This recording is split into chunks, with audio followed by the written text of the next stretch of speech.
मालिक के सम्मान में सारे चौकीदार मैदान में। ये लाइनें इन दिनों सोशल मीडिया पर चर्चा का विषय बनी हुई है। वजह है गौतम अडानी और मोदी सरकार का साथ, क्योंकि इतना सब कुछ हो गया लेकिन अभी तक एसईबीआई, ईडी, आईटी, सीबीआई ने कुछ भी कार्रवाई नहीं की है, जबकि सब कुछ जानते हैं कि आखिर क्या हो रहा है इस देश में। देशवासियों का पैसा अडानी से मिली कंपनियां खा रही हैं और कोई कुछ नहीं बोल रहा है।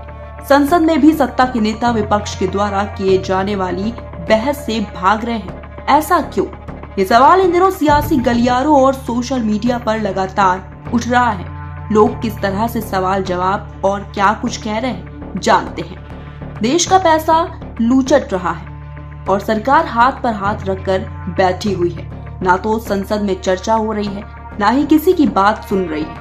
ऐसा लगता है जैसे लोकतंत्र के मंदिर में बस सत्ता के नेता माथा टेकने आते हैं और चले जाते हैं, क्योंकि जब भी विपक्ष कोई सवाल करता है तो कोई कुछ नहीं बोलता है। एक खबर के मुताबिक संसद का बजट सत्र चल रहा है, लेकिन सदन की कार्रवाई नहीं चल पा रही है। विपक्षी सांसद संसद में हिडेनबर्ग की रिपोर्ट और अडानी ग्रुप पर लगे आरोपों को लेकर चर्चा की मांग पर अड़े हुए हैं।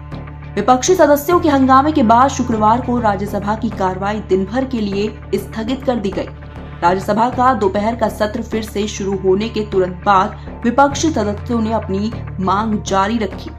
वहीं सभापति जगदीप धनखड़ ने सदस्यों से व्यवस्था बनाए रखने और सदन के कामकाज को चलने देने का आग्रह किया। वहीं कांग्रेस नेता जयराम रमेश ने कहा है कि संसद सोमवार तक के लिए स्थगित हो गई है, क्योंकि विपक्ष पीएम मोदी से जुड़े अडानी मुद्दे पर जांच संसदीय पैनल यानी जेपीसी की मांग कर रहा है, क्योंकि इस मामले में करोड़ों भारतीयों की बचत खतरे में है। लेकिन सरकार कह रही है कि सांसद जनता के पैसे की बर्बादी कर रहे हैं। इस महा घोटाले से पिछले कुछ दिनों में लोगों के करोड़ों रुपए डूबे, उसका क्या? वहीं इस मामले में कांग्रेस नेता श्रीनिवास के कई ट्वीट आए हैं। एक ट्वीट में लिखा है उन्होंने कि अडानी कांड से खतरे में अडानी नहीं, झांसे में फंसे शेयर धारक, बैंक, एलआईसी इत्यादि है।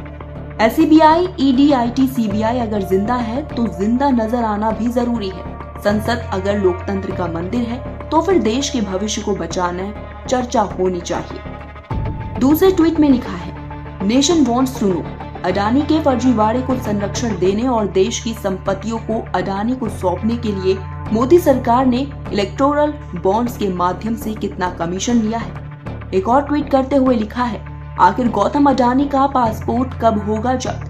क्या मेहुल भाई, माल्या भाई की तरह गौतम भाई के भी चुनावी चंदे का कर्ज अदा करेंगे मोदी जी?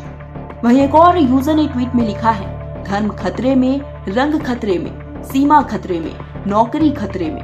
अरे सरकार चुनी है या खतरा मोल लिए है?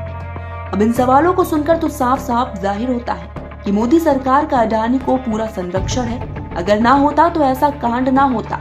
अब आगे और क्या देखने को मिलता है, ये सवाल अब भी बना हुआ है। इस पर आपकी क्या राय है? कमेंट्स करके हमें जरूर बताएं।